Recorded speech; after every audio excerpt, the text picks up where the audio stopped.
kita akan collab soal mystery experience. Ya. Nah di video selanjutnya aku udah pernah bilang karena yang ngasih tahu buat ngebuka komunikasi itu ini kakak yang ini guys, yang pokoknya yang kalian nonton dari yang pertama pasti aku pernah cerita soal kakak aku. Nah ini kakak aku guys, jadi ini yang pertama kali yang bisa melihat sebelum aku guys, dan nggak aku kasih tahu juga dia udah tahu guys gitu. Dan aku sering ngirim hal yang enggak dia guys gitu, nyoba sih awalnya mah, tapi berhasil ternyata gitu guys. Sebenarnya di awalnya kita nggak yakin sih. Oh tunggu dulu Kat, jadi kita nanya dulu awalnya gimana Kat bisa lihat? Awalnya nih ya, kita itu lebih ke feel awalnya, feel terus ke kalau misalkan kita ke suatu tempat nih, terus di situ kayaknya ada sesuatu, itu ke badan kita itu auranya lain. Kayak gimana ya, kayak misalkan lu dari ruangan AC terus masuk ke ruangan yang gak ber-AC, sembab udaranya tuh, terus lu berjalan kayak ngambang, kayak nggak jalan. Ditambah lagi kalau gua tuh biasanya nih kayak di sini nih, di persendian gini tuh berasa ngokong apa sih ya. Kalau emosi kayak orang menunjuk orang gitu, kayak mengengak gitu. Kalau gue pribadi awalnya seperti itu. Terus one day mulai gue kayak lirik ke kiri apa lirik ke kanan, kayak gue ngeliat sesuatu tapi begitu banget enggak. Gue pikir itu halu lah apalah gitu ya, oke lah ya orang-orang sekejap gitu kan. Gue nggak pernah berpikiran gue ngeliat hantu gitu kan. Pada suatu hari lagi SMK kelas 2 penggojlokan, waktu itu gue ketua OSIS, pas lagi ngeiniin. Adanya nggak pernah jadi ketua OSIS, anggota OSIS aja nggak pernah guys, cuma MPK doang. Emang aktif banget sih ketua OSIS. Iya, pas di SMK gue jadi ketua OSIS, gue mantau penggojlokan teater waktu itu. Nah, gue keliling. Tugas gue tuh kalau mantau itu ya gue keliling dari pos 1, pos 2, pos 3, pos 4 gitu. Dari pertama yang biasanya pos agama, terus sampai ke pos penggojlokan, pos kewiraan segala macam lah. Pas di pos 4 tuh biasanya kan aromanya ke hantu-hantu. Gue paling demen tuh di pos 4. Nah, pas itu posisinya di Waduk Dharma Kuningan. Tahu kan Waduk Dharma? Waduk Dharma itu ada di Kuningan guys. Itu juga tempat wisata ya. Itu tempat wisata juga. Mungkin kalian pernah ada yang kesana atau mau kesana, itu ada di Kuningan. Nah, di situ tapi bukan di Waduk Dharmanya. Kita ke dalamnya itu ada semacam makam Cina. Nah, gue di situ pas lagi berjalan ke pos 4 makam Cina, gue duduk di antara dua makam itu. Pas begitu gue ngelirik ke belakang, di antara dua pohon itu gue ngeliat lidahnya panjang banget, matanya gede banget, mukanya merah gitu kan, tinggi. Setinggi apa? Setinggi pohon kelapa? No, lebih tinggi dari pohon kelapa, tinggi gitu kan. Gue waktu itu yang itu siapa gitu, yang pura-pura jadi hantunya siapa gitu loh, manjatnya gimana gitu. Gue sambil berpikir gitu, mau nanya ke kawan yang di belakang itu siapa. Pas begitu balik kanan itu kebetulan pas ada ketua teaternya, ketua teater. Gue tuh langsung yang plak ngeliatin muka gue gitu, kepala gue langsung di istighfarin. Padahal gue nggak ngomong apa-apa, gue cuman balik kanan dia langsung nginiin muka gue gitu. Di situ gue oke.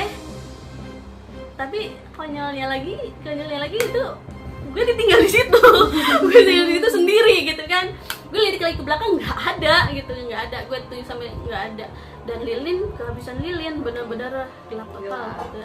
Itu pertama kali gue ngeliat. Dari situ gue jadi sering mendengar melihat sekilas, dan ya merasakan feel yang kayak gue melihat sesuatu tapi gue nggak yakin, Enggak. gue yang melihat. Dibilang ngebayangin, gue nggak ngebayangin. Dibilang menghayal, gue nggak menghayal. Tapi itu kayak tergambar di mata gue, di balik kelopak mata gue gitu. Ya tapi gue nggak yakin sih, dan gue juga mencoba untuk tidak mendalami. Itu guys, jadi itu pertama kali tadi aku lihat, jadi sama yang pernah aku ceritain. Pertama kali aku lihat itu di ujung mata ekor kita ini, aku ngelihat anak kecil. Pas lihat yang kedua kali itu benda, itu sama hal kayak teteh aku ngelihat. Tapi guys, ada gangguan guys. Oke. Jadi pertama kali aku lihat juga kayak gitu, sama aku ngelihat anak kecil, tapi pas aku lihat lagi itu adalah kursi atau meja. Kakak aku juga sama hal yang sama. Jadi semuanya pas pertama kali aku lihat begitu, pertama kali kita lihat mereka itu awalnya sama mungkin ya, cuma beda versi. Kak, mungkin teteh ngelihatnya itu kalau ibarat kata itu genderuwo ya. Kalau itu teteh ngelihatnya genderuwo, kalau aku itu masuk ke dunia mereka sebelum mereka meninggal. Nah, pertama pas aku lihat gitu, jadi aku gak lihat yang kayak teteh genderuwo kayak gitu. Cuma awalnya sama melihat, tapi pas dilihat lagi itu tuh benda atau apapun. Tapi awal-awal kita itu tetap stay positif ya teh. Kita tetap stay positif karena awalnya juga kita nggak nyadar bahwa kita punya hal kemampuan itu gitu ya. Sebenarnya yang bikin gue nggak mau mendalami ini, gue nggak suka sih. Gue nggak sukanya karena orang berpikir kita gila. Kita gila itu ya gitu deh. Bener banget. Orang-orang tuh nyangkanya kita tuh gila, halu. Kebanyakan nonton sinetron dan bla bla bla bla. Apa lu mendalami ilmu bla bla bla bla, padahal enggak sih. Kayak misalkan lu lagi diem nih, lu lagi main HP, lu tiba-tiba di mata lu kayak mimpi tapi nggak mimpi, berhayal tapi nggak menghayalkan, bayangan tapi nggak pernah kejadian, plek, lu kayak ngelihat tangan tergeletak dengan megang HP, terus ada mobil truk kayak gitu. Lu tahu nggak apa yang gue ini selama 24 jam? Iya. Kenapa gitu? Cuman ya ujungnya jadi ke guanya. Ya mungkin di saat itulah ada something yang pengen ngasih tahu ke gua gitu. Cuman kadang yang bikin gue keselnya, lu mau apa? Karena yang bikin keselnya gue nih, gue pernah coba komunikasi sama mereka nih, karena bodohnya gue juga nggak mau mendalami. Pas begitu gue ajak ngobrol mereka, lu mau apa? Lu kebayang nggak dia ngomongnya kayak gimana? Gak jelas guys.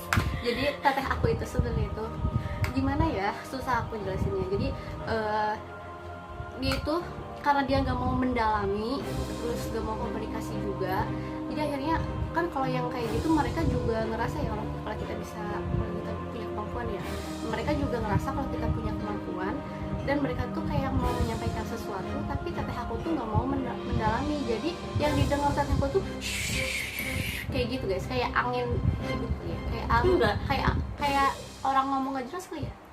Gini ya, itu kalau di film hantu bisa ngomong itu, selama pengalaman gue hidup nothing. Jadi yang pengalaman gue, hantu itu mingkem, suaranya seperti orang ngomong di dalam kaleng tapi nyaring, dan a i u e o nya itu nggak jelas. Bukan sengir angin, tapi emang nggak jelas, a i u e o nya itu nggak jelas. Jadi kita mau apa sih, kita nginin gerakan dari mulutnya aja nggak bisa, orang dia mingkem. Sebenarnya sih hantu, kalau ada kayak gitu ya, kalau hantu benar hantunya itu dia sebenarnya nggak bisa ngomong guys, jadi nggak jelas ngomongnya. Kalau misalnya itu ngomong kayak mungkin jin kali ya, Entahlah, kebanyakannya memang di inian antara kalau yang bisa ngomong, kalau yang perhantu-hantuan kayaknya, kalau inian emang jin. Kalau yang dia melebihi kemampuan dari hantu itu kalau jin.